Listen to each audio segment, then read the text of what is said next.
جمع کرنے کا حکم فرمایا اور اس کے بعد دعا کرنے کا حکم فرمایا، یعنی دعوت الہی کے عذاب کو یہ اقوال پیش کیے گئے۔ پیارے نبی صلی اللہ تعالی وسلم سے جو ثابت ہے، اللہ تبارک و تعالی نے اپنی مقدس کتاب میں جس مباہلے کا ذکر کیا ہے، رسول اعظم صلی اللہ تعالی وسلم کا ہاتھوں کا بلند کرنا، یعنی دعا کے لیے جمع کیا گیا، وہ بھی کریں، جھوٹوں پر اللہ کی لعنت اترے گی،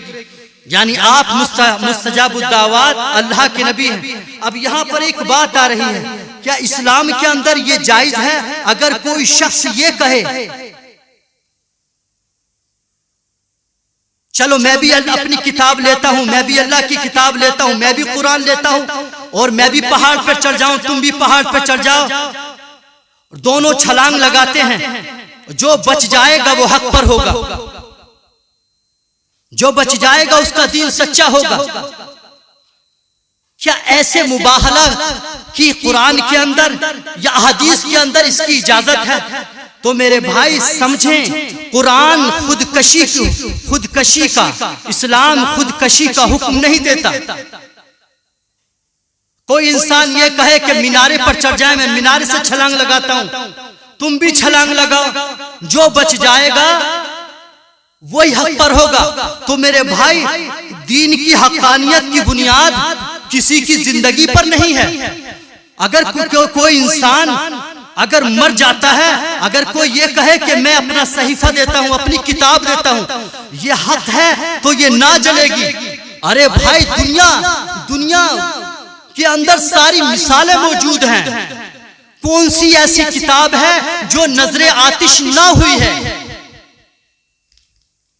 کسی کا جل جانا، کسی کتاب کا جل جانا، کسی صحیفے کا جل جانا، میرے بھائی ایسا نہیں ہے۔ اس کا کیا وہ حق نہ رہا؟ وہ جل گیا تو وہ حق نہ رہا، وہ مٹ گیا تو حق نہ رہا، وہ کٹ گیا تو حق نہ رہا، وہ مر گیا تو حق نہ رہا، کیونکہ اللہ کی کتاب میں ایسا کچھ نہیں ملتا۔ کیونکہ صحابہ کرام دشمنوں کے مقابلے میں، مشرکوں کے مقابلے میں نہ جانے کتنے حق کا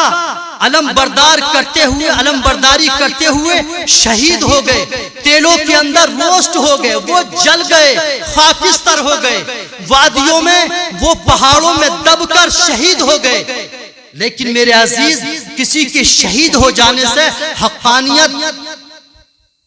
دین کی ختم نہیں ہوتی۔ لیکن اس طرح کے مباہلے اگر کوئی کہے کہ میں میدان میں اترتا ہوں اور اگر میں زندہ رہا یا میں چھلانگ لگانے کے بعد محفوظ رہا تو میرا دین حق ہے، یہ اجازت اسلام کے اندر نہیں دی گئی، یہ اختیار کسی کو نہیں۔ اللہ تبارک و تعالی نے یہ اختیارات انبیاء کرام کو سونپے، لیکن رسول اعظم صلی اللہ تعالی علیہ وسلم نے ایسی دعوت نہیں فرمائی جس میں اسلام کے اندر جائز نہیں، اسلام کے اندر حرام ہے۔ ایسے دعوے کرنا اسلام کے اندر شرعاً حرام ہے۔ کسی ایسے دعوے پیش کرنا، اگر یہ کہے، جیسا کہ سوشل میڈیا کے دور میں ہم نے ایک سوشل میڈیا پہ ایک ویڈیو کو دیکھا، اس کا مشاہدہ کیا، ایک لمبے مونچھ کے پیر صاحب، مولانا صاحب یہ دعویٰ کر رہے تھے اگر تو حق پر ہے تو باہر میدان میں نکل، میں مینارے پاکستان پہ آتا ہوں اور میں چھلانگ لگاؤں گا، تو بھی چھلانگ لگا، اگر حق پر ہے تو سامنے آ، میدان میں آ۔ یہ جاہلانہ حرکتیں، یہ مباہلے نہیں ہیں، یہ حماقت ہے۔ مباہلہ پیارے نبی صلی اللہ تعالی علیہ وسلم سے ثابت ہے، اللہ تبارک تعالیٰ کا حکم ثابت ہے، لیکن اللہ نے حکم فرمایا ثم نبتہل، اللہ تبارک و تعالیٰ نے یہاں پر دعا کرنے کا حکم فرمایا، ہاتھ اٹھانے کا حکم فرمایا۔ محبوب آپ تو ہاتھوں کو اٹھا کے دعا کریں، وہ بھی اپنے ہاتھوں کو اٹھائیں، وہ بھی اپنے خدا سے مانگ کریں، اور آپ بھی اپنے رب کے سامنے ہاتھوں کو اٹھائیں۔ جھوٹوں پر اللہ کی لعنت ہوگی۔ تو میرے بھائی، اور ہماری دعاؤں کا اگر ہم یہ مباہلہ لے کر بھی چلیں تو ہماری دعاؤں کا معاملہ تو آپ جانتے ہی ہیں، ہم ایک کسی کو میدان راستے سے ہٹا نہیں سکتے ہیں، اپنا منشا۔ میرے دوستو، لاکھوں لوگ، لاکھوں ہمارے بزرگ، لاکھوں ہمارے حضرات، لاکھوں ہمارے ایسے جو دین کی حقانیت کے دعویدار ہیں، وہ اپنی دعاؤں کے ذریعے سے ذرا سا مسئلہ ٹس مس نہیں ہو سکتا ہے۔ وہ رسول اعظم صلی اللہ تعالی علیہ وسلم کی زندگی میں مباہلہ ثابت ہے، اور اس میں رسول اعظم صلی اللہ تعالی علیہ وسلم سے دعا ثابت ہے، دعا کا اجتماع کرنا۔ لیکن یہ بھی رسول اعظم صلی اللہ تعالی علیہ وسلم سے مباہلہ کی دعوت ایک بار ثابت ہے۔ رسول اعظم صلی اللہ تعالی علیہ وسلم نہ چاہتے تھے میری دعا سے ٹکرا کر، مجھ سے ٹکرا کر کوئی برباد ہو جائے، بلکہ رسول اعظم صلی اللہ تعالی علیہ وسلم کی دعوت محبت یہی ہوتی کہ میرے ذریعے سے لوگ ہدایت پائیں، میرے ذریعے سے لوگ دین کو سمجھیں، میرے ذریعے سے لوگ اللہ تبارک و تعالیٰ کی کتاب کو سمجھیں، اللہ کے بندے بنیں، اللہ کے فرما بردار بنیں، اسلام پر استقامت حاصل کریں۔ اللہ تبارک و تعالیٰ نے ہماری رہنمائی کے لیے قرآن کو رکھا، جو بات قرآن کی نص سے ثابت ہے اس کو ہم رسول اعظم صلی اللہ تعالی وسلم کی سنت کے دائرے میں سمجھیں اور اس پر عمل کریں۔ ہم گلی کوچوں میں میرے دوستو اس کا کھیل نہ کریں، یہ کوئی کھیل نہیں ہے، کیونکہ مذاق بن کر رہ جائے گا، کیونکہ ہماری زندگیاں، ہمارے اعمال ہماری نظر میں ہیں، ہم کو اپنی ذات پر کتنا اعتبار ہے۔ اور میرے دوست ہم کو اللہ تبارک و تعالیٰ کی یقینی طور پر جو تائید نہیں ملنے والی ہے، ہمارا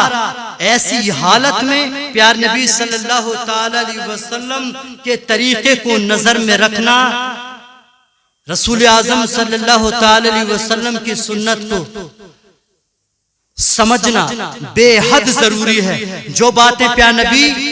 صلی اللہ تعالی علیہ وسلم کے لیے خاص ہیں، جو طریقے وحی خدا سے پیار نبی صلی اللہ تعالی علیہ وسلم کو ملے ہیں، جو رسول اعظم صلی اللہ تعالی وسلم کی خصوصیات میں ہیں، تو ان کو اسی میں رکھیں۔ ہمارے لیے جو چیز ہے، ہم جہان میں، دنیا کے گوشے گوشے میں، ہم اللہ تبارک و تعالیٰ کی کتاب کو لے کر اسلام کی حقانیت کے جو اصول آیات محکمات یا آیات متشابہات سے اللہ تبارک و تعالیٰ نے ہم کو بتائے ہیں، جو سمجھائے ہیں، ان کو ہم عام کریں، ان کی دعوت پیش کریں۔ اہل نجران کا کہنا یہ تھا،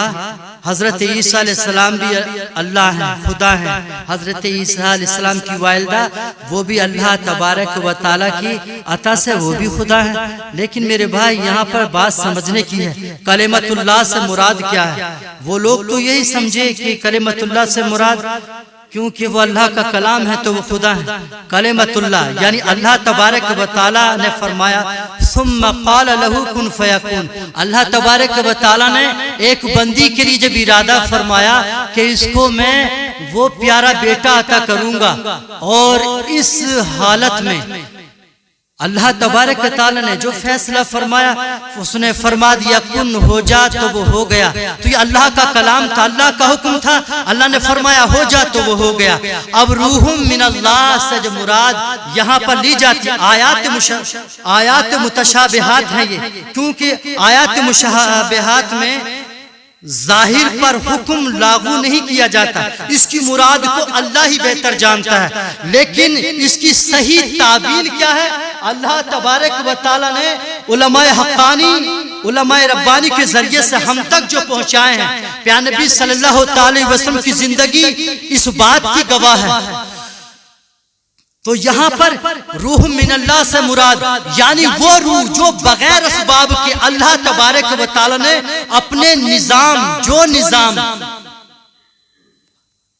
بندے کی تخلیق کے لیے رکھا ہوا ہے، جو ٹائم ٹیبل اللہ نے انسان کی پیدائش کے لیے رکھا ہے، اس سے ہٹ کر، کیونکہ اللہ مالک و مختار ہے، جیسے چاہے کرے، جب چاہے کرے، جس طرح چاہے پیدا کرے۔ اللہ تبارک تعالیٰ جب کسی ذات کو نشانی بنانا چاہتا ہے تو اللہ تبارک تعالیٰ خود فیصلہ کر لیتا ہے اور فرماتا ہے کن فیکون، جب وہ فرماتا ہے ہو جا تو وہ ہو جاتا ہے۔ تو اللہ تبارک تعالیٰ نے بغیر اسباب یعنی وہ جو اسباب اللہ نے رکھے ہیں، ڈائریکٹ اللہ تبارک تعالیٰ نے روح کو حضرت مریم کے رحم کے اندر ڈالا، اور بچہ یعنی حضرت عیسیٰ علیہ السلام اللہ کے بندے، اللہ کے رسول، اللہ کے نبی،